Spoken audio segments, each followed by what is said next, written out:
News तक अब नए अंदाज में। देश में ओमिक्रॉन संक्रमितों की संख्या तेजी से बढ़ती जा रही है। अब तक ओमिक्रॉन के मामले कुल 12 राज्यों में फैल चुका है। महाराष्ट्र में सबसे ज्यादा ओमिक्रॉन के 54 मामले सामने आए हैं। तो वहीं दिल्ली में एक बार फिर से कोरोना के केस में बढ़ोतरी देखी जा रही है, जो लोगों को काफी डराने लगी है। दिल्ली में 19 दिसंबर को 107 कोरोना के नए केस मिले हैं। दिल्ली में 6 महीने बाद कोरोना के केस में बढ़ोतरी देखी जा रही है।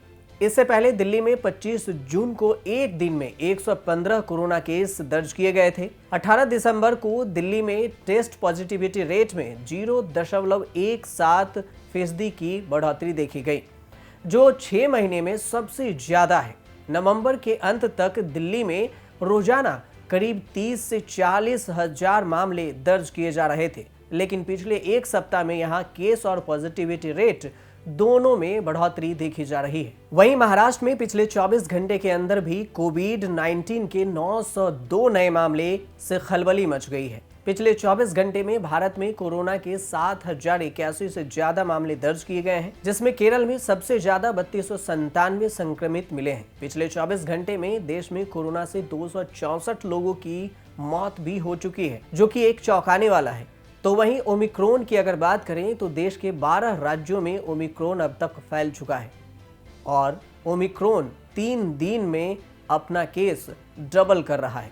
12 राज्यों में ओमिक्रॉन के केस मिले हैं, जिसमें महाराष्ट्र में ओमिक्रॉन के 54, दिल्ली में 22, तेलंगाना में 20, राजस्थान में 17, कर्नाटक में 14, गुजरात में 11, केरल में 11, आंध्र प्रदेश, चंडीगढ़, तमिलनाडु और पश्चिम बंगाल में एक केस सामने आए हैं। देश में अब तक ओमिक्रॉन के कुल 153 मामले दर्ज हो चुके हैं। देश के कई राज्यों में ओमिक्रॉन अपना पकड़ बना चुका है और अब भयावह रूप भी धारण करता जा रहा है। मसलन कर्नाटक में ओमिक्रॉन के 5 केस सामने आए हैं, जिसमें 82 साल के बुजुर्ग और 73 साल की महिला भी क्रमशः 19 और 20 साल की एक युवती भी ओमिक्रॉन से संक्रमित हो चुकी हैं। विशेषज्ञों का कहना है कि ओमिक्रॉन बुजुर्गों के लिए बेहद ही खतरनाक साबित हो सकता है, साथ ही साथ बच्चों के लिए भी ये ज्यादा खतरनाक है। महाराष्ट्र में ओमिक्रॉन के सबसे ज्यादा 54 मामले दर्ज किए गए। महाराष्ट्र एक ऐसा राज्य है जो कोरोना की दूसरी लहर यानी डेल्टा का जब केस आया था, उस समय भी महाराष्ट्र में सबसे ज्यादा केस सामने आ रहे थे। ओमिक्रॉन के बढ़ते खतरे के बीच देश में कोरोना संक्रमण के मामलों में भी बढ़ोतरी देखी जा रही है। हालांकि ऐसा भी है कि ओमिक्रॉन का केस बढ़ रहा है तो अन्य कोरोना के मामलों में कमी आई है, लेकिन इससे ये नहीं समझा जा सकता कि कोरोना के खतरों में कमी आई है।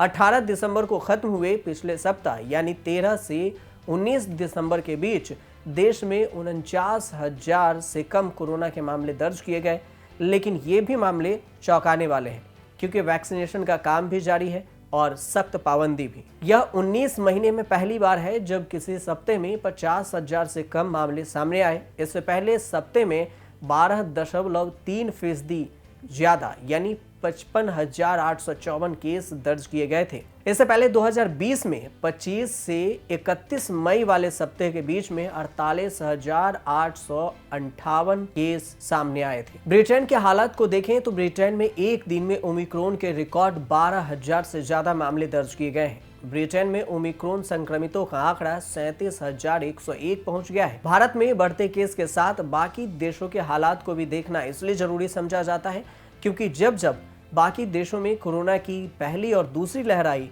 तब भारत में लहर की आशंका बढ़ती दिखाई दी और ऐसा ही हुआ था। पहली और दूसरी लहर में भी ब्रिटेन में ज्यादा खलबली थी, जिसके बाद भारत में भी कोरोना की दूसरी लहर आई। WHO के अनुसार दुनिया के 91 देशों में अब तक ओमिक्रॉन वेरिएंट मिल चुका है और कम्युनिटी ट्रांसमिशन के चलते इसके केस 1.5 से 3 दिनों में दोगुने हो रहे हैं। डेल्टा की तुलना में ओमिक्रॉन बहुत तेजी से फैल रहा है। भारत में लगातार 20 दिन से कोरोना के रोजाना 10,000 से कम केस दर्ज हो रहे हैं। हालांकि कोरोना केस में कमी के कारण कोरोना के खतरे को कमी में आंकना सही नहीं होगा। देश भर में कोरोना के कुल मामले 3,47,40,275 हो गई है। वहीं 4,77,000 से ज्यादा लोगों की कोरोना से मौत भी हो चुकी है।